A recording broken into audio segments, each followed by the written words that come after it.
diverse student body, so they're picking, like, we want people from these different groups, you know, we want to create a diverse student body, and that seems, I don't know, there's lawsuits, I guess. There's a lawsuit against Harvard right now for discrimination against Asian American students, because statistically they have to have 200 points higher on their SATs to get into Harvard than African American or Hispanic, 100 points higher than white students. So that seems like reverse discrimination. It's called reverse discrimination. To me, it's all just like discrimination. But my suggestion just would be to select on something different that doesn't have as strong of adverse impact as something like the SAT or GPA.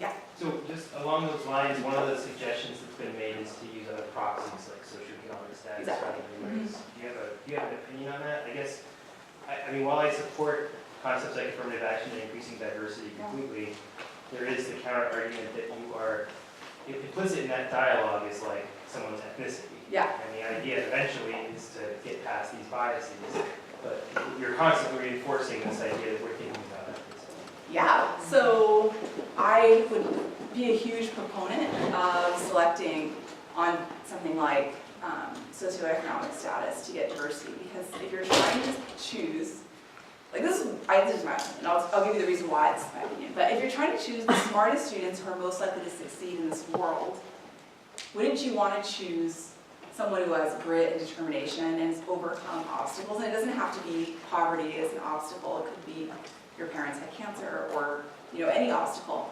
But grit is a better predictor of a lot of outcomes than just GPA or something. And if you looked at two students who have the same SAT score, and one grew up in a poor neighborhood with no resources and no private SAT tutor, and one grew up in Boulder, then which student do you think is actually smarter, right? It's probably the student who overcame. And so my self-serving reason for this statement is I grew up as a totally poor kid outside of East LA. I had to get a job to pay for my SAT. I didn't have an SAT tutor, right? It was like, I actually had to get a job to pay for my SAT. And then I think I'm pretty smart. So that's why I think this is a great selection metric. But I think you're right on. What you're trying to get at is the race and gender and stuff are just proxies. But I guess I think they're proxies, but like, they do the job. So like if you look at the correlation between race and socioeconomic status, it's like pretty ugly in the US, so you could use race. Yeah. So you mentioned earlier that there's an advantage to acknowledging a stigma while at the same time not pushing for diversity, which to me... Yeah, I know. Those things are in contrast. Yeah, exactly, which to me is in contrast. So I was wondering what other research has been done about, I think someone might have asked this earlier about the respectable way to bring it up or to push for diversity when you are someone from a diverse group that stands to benefit from those programs. So I think if you married those two findings together, you would say that if you support diversity, so when I want to hire a woman, I will always say, I want to hire Jessica. And I'm going to point out right now, it's not because she's a woman. It's actually because she has 3 A publications. Because I'm acknowledging the stigma, I know people are going to think that I'm hiring her because she's a woman. And everyone's thinking it, and so I'm like, I know what you're thinking. And it's not true. It's actually because of this. Or even better, I think we should hire the person with the most publications. Does everyone agree? Yes. Okay, that's Jessica. It's just like, if people are thinking it, and you think they're thinking it, they're thinking it. So I think just like, bring it up, and then they deny thinking it, and it makes them aware of the fact that they were thinking it. And that actually reduces the likelihood that they'll have their decisions.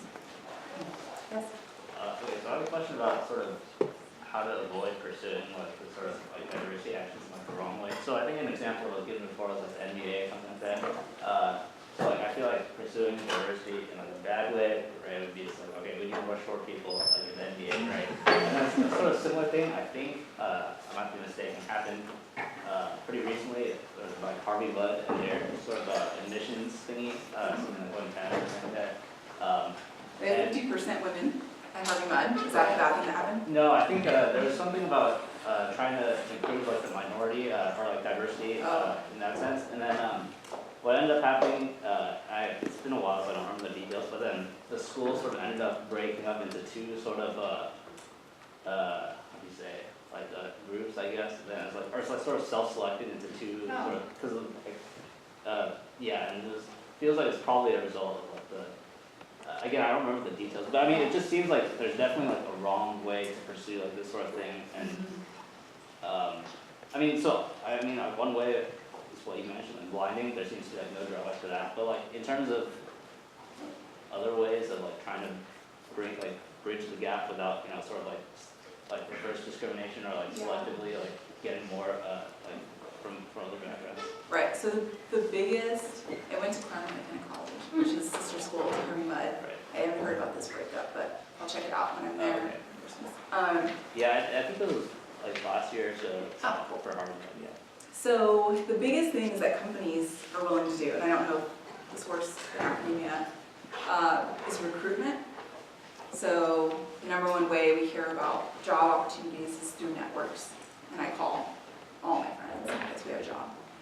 And if the people who currently hold that job all are really quite similar, they're going to call people who are really quite similar because our networks tend to be quite similar. Even though some of my best friends are white men, like most people I would call are women. And so recruiting, like casting a broader net, few companies take fault with that. It's like, how can you argue with that? We're just asking them to apply. And then having diverse slates, I think people can get behind that because it's like we don't really believe that diverse people are going to make it through it anyway, so who cares, just put them on a slate. And then blinding, because most, although interestingly, white men are significantly less favorable toward blinding than women and minorities. They're like, I know there's reverse discrimination, but don't take my name off of the application. And one study by Gap Jumpers, they're a consulting company that does blinding, found that when not blind, 80% of people hired from their clients, which are like Google, Facebook, were white, male, able-bodied men from elite universities. 80%. When blinded, that number was 40%. Wow. And so, okay, white guys really like that, but everyone else likes it. And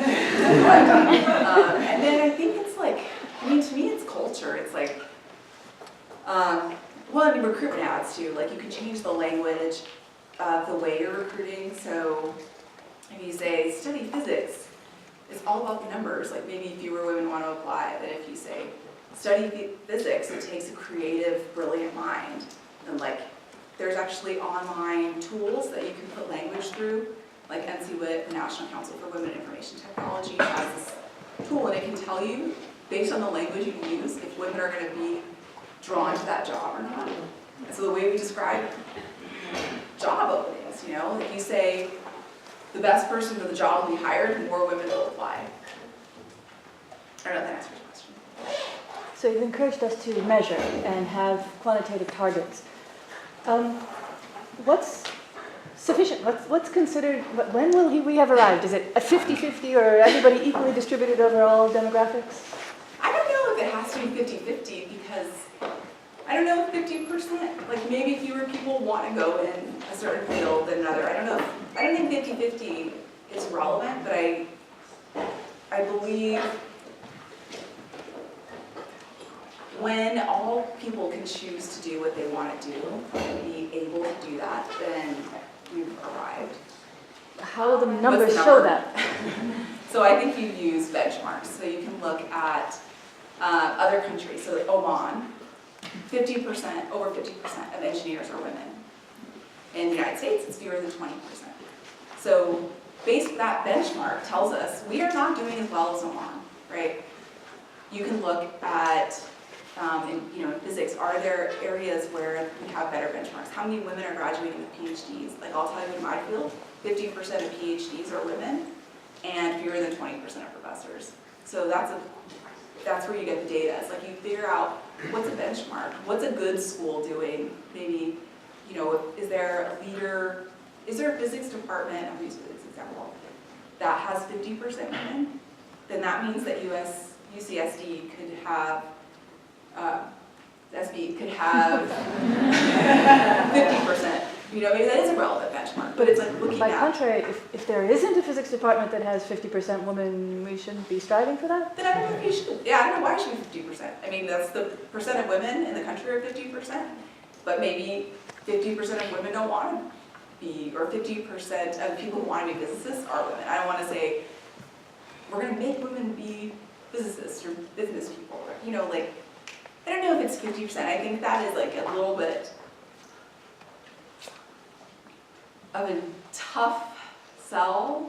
You know, I try to say, like, so we're so far from 50%. If we put 50% as the benchmark, people are just going to throw up their hands.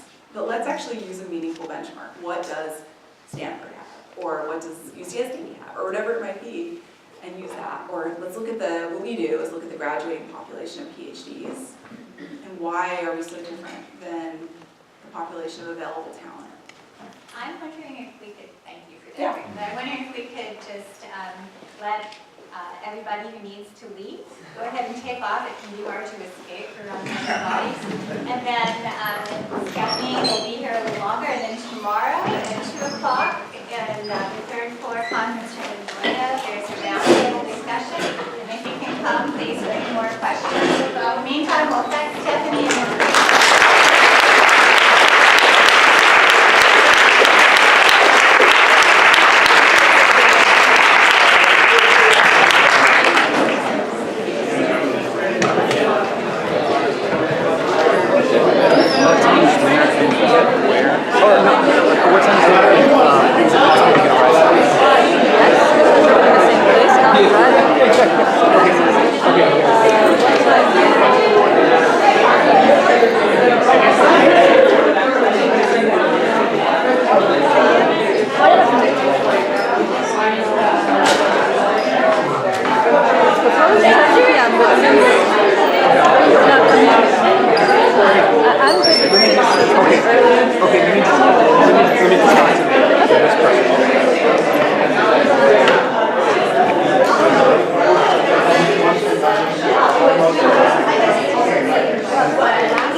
I wanted to address your question too.